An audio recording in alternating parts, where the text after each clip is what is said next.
स्वागत है। बहुत सारे लोग जब बूढ़े हो जाते हैं तो उनको भूलने की आदत हो जाती है। और जब भूलने की आदत बहुत ज्यादा हो जाए, जब वो डिप्रेशन में चले जाए, ज्यादा कुछ बोले ना, उनका जो मूड है वो बिल्कुल इधर उधर होता रहे, मतलब अभी बिल्कुल खुश थे, अभी अचानक से सैड हो गए, रोने लगे, ऐसा होता है। उसके अलावा उनको ऐसा लगता है कि शायद उनका कोई सामान खो गया हो, या फिर अगर वो सामान कहीं पे रख करके भूल जाते हैं, या फिर आपसे बार बार पूछते हैं। कभी कभी ऐसा होता है कि उनको अपना नाम याद नहीं होता है, कभी कभी ऐसा होता है कि वो एड्रेस भूलने लगते हैं। तो हम क्या बोलते हैं कि उम्र ज्यादा हो गई है, इस वजह से उनका मेमोरी लॉस हो गया है। तो मेमोरी लॉस जो होता है, अक्सर 85-70 के बाद जो मेमोरी लॉस होता है उसको हम बोलते हैं एल्जाइमर डिजीज। और लगभग 60 से 70% लोग ऐसे हैं जो बूढ़े होने के बाद एल्जाइमर डिजीज का शिकार हो जाते हैं। तो आज का टॉपिक यही है और आज हम इसी को पढ़ेंगे,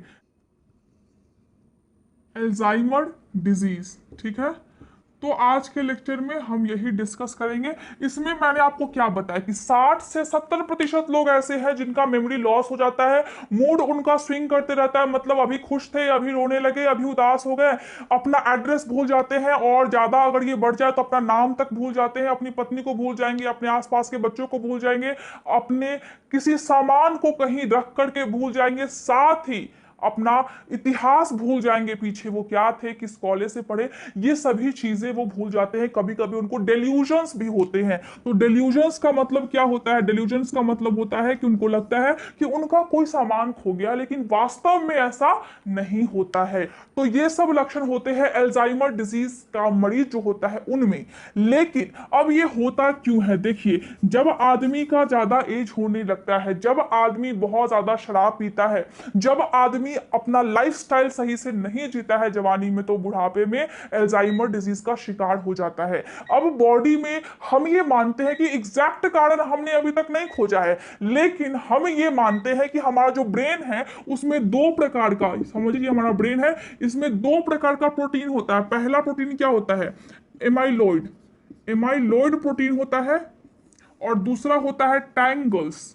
ये जो टैंगल्स है ये हमारे ब्रेन तक न्यूट्रिशन यानी कि पोषक तत्व और मिनरल्स को लेकर के जाता है। तो ये जो ट्रायंगल्स है और ये जो एमाइलोइड है, ये दोनों है प्रोटीन, और इस प्रोटीन की गड़बड़ी के कारण ही व्यक्ति एल्जाइमर डिजीज का शिकार हो जाता है। तो हमने क्या सीखा कि हम अभी तक एग्जैक्ट कारण खोज नहीं पाए हैं, लेकिन हम ऐसा मानते हैं कि जो हमारा ब्रेन है उसमें जो सेल्स होते हैं वो अचानक से फिर से डिस्ट्रॉय होने लगती है, और उसमें जो प्रोटीन होता है एमाइलोइड और टैंगल्स प्रोटीन, ये जो प्रोटीन है ये अपना काम सही से नहीं करती है, तभी व्यक्ति भूल जाता है, तभी उसको भूलने की बीमारी होने लगती है।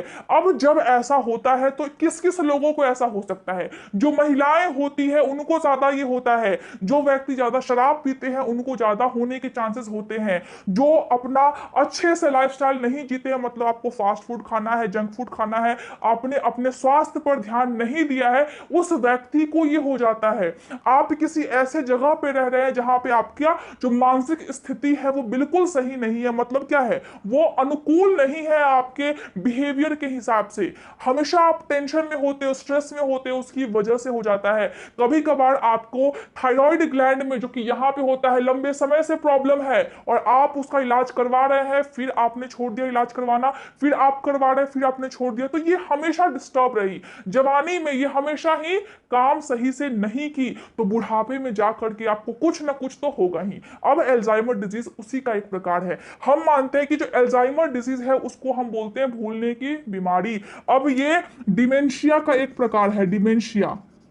डिमेंशिया का मतलब होता है ऐसा स्थिति जिसमें व्यक्ति भूलने लगता है। तो इसके अंदर बहुत सारी बीमारियां आती है, लेकिन एल्जाइमर भी उसी में से एक है, इसके अंडर आता है। ठीक है, डिमेंशिया जिसमें भूलने की बीमारी होती है। और जब भी ऐसा होता है तो दवाई आपको खुद पे खुद नहीं खाना है। जो एलोपैथ का दवाई होता है वो बहुत ही रिस्की होता है, आपको डॉक्टर को दिखाए बिना खुद पे खुद नहीं खाना है। जब आप डॉक्टर के पास जाएंगे तो वो आपका सीटी स्कैन लिखेगा, सीटी स्कैन, एमआरआई लिखेगा, साथ ही आपका बिहेवियर में जब चेंज आ जाता है तो वो साइकाइट्रिस्ट के पास भी हो सकता है कि आपको लेकर के जाए। तो ये सभी चीजें हो सकती है, और इन सब चीजों के कारण क्या होगा, इन सब चीजों के कारण आपको फिर पता लगेगा कि हाँ भाई, मेरे घर में जो भी मेरे पापा है, मम्मी है, अगर उनकी एज ज्यादा है तो उनको ये समस्या हो रही है। और जब भी वो थोड़ा सा भूलने लगे तो एक बार जाकर के डॉक्टर से जरूर आप दिखवाएं उनको, क्योंकि ये जो प्रॉब्लम है, बाद में व्यक्ति बहुत ज्यादा डिप्रेशन का शिकार हो जाता है। खुद खुद के लिए वो अच्छा नहीं सोच पाता है, और ऐसे जीवन जीना तो बिल्कुल ही व्यर्थ है। हमें इस तरह से हर टॉपिक को पढ़ना है, हमें इस तरह से मेहनत करना है कि हमारे सपने मजबूर हो जाए सच होने के लिए। इस तरह से हमें पढ़ाई करनी है। हमें, आपको, हम सबको इस तरह से पढ़ना है कि हम एक नया भारत बना सके, क्योंकि उसमें हर एक बच्चा पढ़ेगा, हर एक बच्चा स्किल्ड होगा, कोई भी किसी से पीछे नहीं रहेगा। उस भारत को हम रचेंगे, पढ़ करके, एजुकेशन के माध्यम से हम उसको फिर बदल देंगे। तो इसी संकल्प के साथ आज का जो हमारा लेक्चर होता है वो खत्म होता है। Thank you so much for watching my video.